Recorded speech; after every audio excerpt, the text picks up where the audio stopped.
कल भारत के प्रधानमंत्री आदरणीय नरेंद्र मोदी जी ने एक इंटरव्यू दिया, काफी विस्तार से इंटरव्यू दिया, लेकिन उस इंटरव्यू में जो सबसे ज्यादा हैरान करने वाली बात थी, जो सबसे ज्यादा चौंकाने वाली बात थी कि भारत की आजादी के बाद देश का एक प्रधानमंत्री आजादी के बाद के हुए सबसे बड़े महाघोटाले को खुलेआम डिफेंड कर रहा है। भारत के प्रधानमंत्री इलेक्टोरल बॉन्ड के द्वारा भारतीय जनता पार्टी के द्वारा ली गई रिश्वत को, इलेक्टोरल बॉन्ड के महाघोटाले को, जिसमें सर से लेकर पांव तक भारतीय जनता पार्टी डूबी हुई है, उस घोटाले और उस भ्रष्टाचार को देश के प्रधानमंत्री डिफेंड कर रहे हैं। देश के प्रधानमंत्री उसके पक्ष में खड़े हो गए।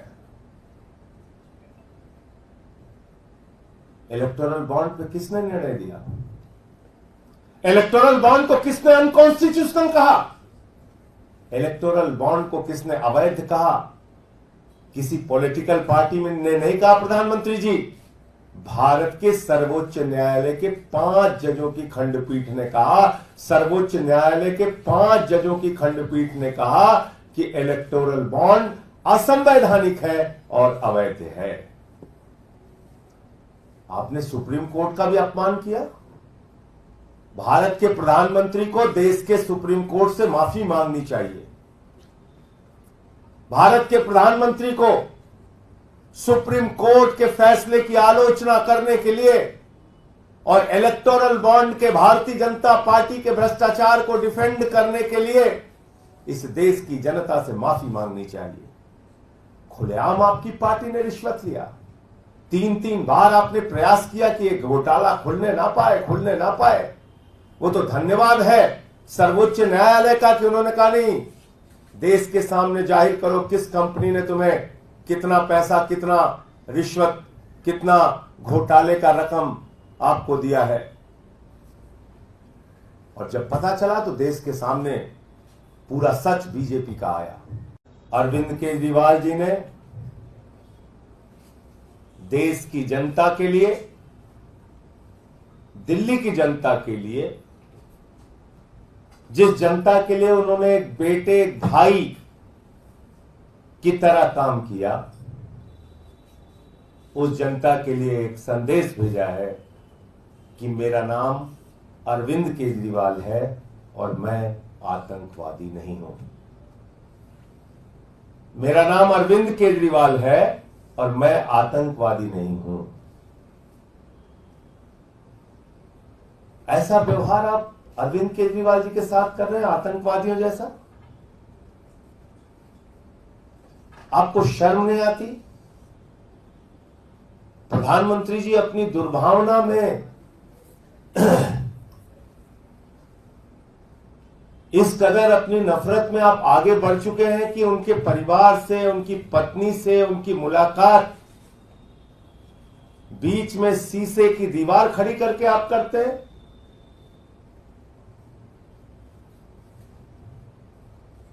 पंजाब जैसे सूबे के मुख्यमंत्री जिनको Z+ श्रेणी की सुरक्षा प्राप्त है,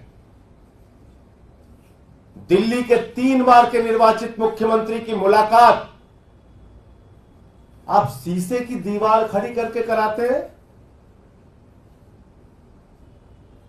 भारतीय जनता पार्टी ने, प्रधानमंत्री जी ने इस कार्रवाई से जाहिर कर दिया गया है कि उनके मन में पूरी तरीके से एक नफरत, दुर्भावना और बदले की भावना अरविंद केजरीवाल जी के प्रति भरी हुई है।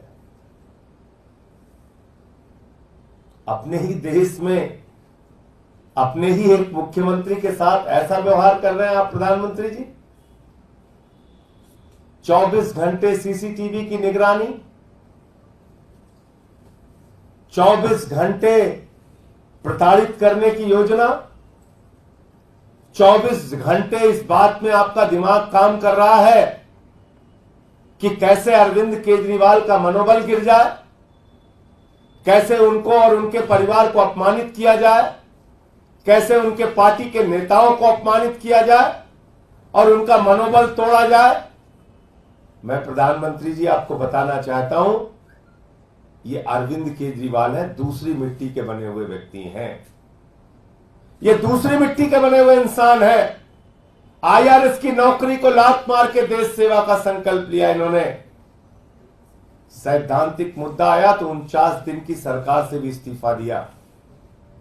ये अरविंद केजरीवाल है, इनको तोड़ने की कोई भी कोशिश करोगे तो और मजबूत होकर केजरीवाल जी आपसे लड़ाई लड़ने का काम करेंगे। कल भगवंत मान जी ने बताया कि किस तरह से मुलाकात कराई गई। भावुक हो गए हो। हम सबके लिए ये भावुकता की बात है, ये कष्ट देने की बात है, लेकिन भारत के प्रधानमंत्री और भाजपा के लिए ये शर्म की बात है। आप अपने आप में भी अगर कभी 1 मिनट सोचते होंगे तो अपनी इंसानियत को मारने का काम आप कर रहे हैं। अपनी इंसानियत को मारने का काम भारतीय जनता पार्टी और देश के प्रधानमंत्री कर रहे हैं। इससे आप कोई अच्छा संदेश देश में नहीं दे रहे हैं प्रधानमंत्री जी। इससे कोई अच्छी धारणा इस देश के लोग आपके बारे में बनाएंगे, ये कभी मत सोचिएगा। तो इसलिए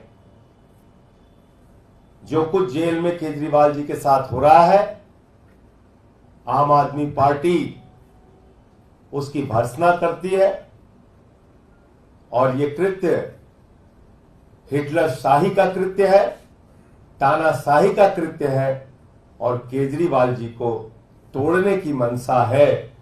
लेकिन केजरीवाल टूटेगा नहीं, केजरीवाल झुकेगा नहीं, केजरीवाल लड़ा है, केजरीवाल लड़ेगा और दिल्ली की जनता के लिए काम करते रहे हैं, काम करते रहेंगे।